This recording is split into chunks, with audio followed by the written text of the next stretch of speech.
Hoje vamos falar sobre 3 exercícios simples que podem ajudar a aliviar os sintomas do bruxismo, aquela tensão e apertamento involuntário dos dentes que muitas pessoas enfrentam.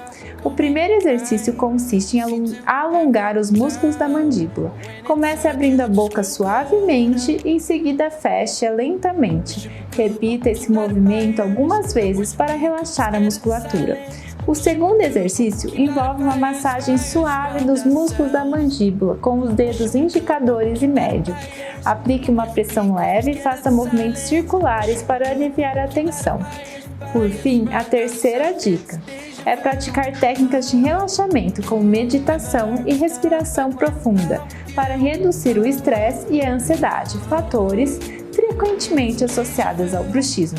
Além desses exercícios, uma dica bônus é aplicar compressas mornas na região da mandíbula para relaxar os músculos e aliviar a dor associada ao bruxismo. Lembre-se de que esses exercícios podem ser úteis para complementar o tratamento indicado por um profissional de saúde. Consulte sempre um dentista para orientações personalizadas. Espero que essas dicas sejam úteis para você. Cuide da sua saúde bucal e seu bem-estar. Até o próximo vídeo.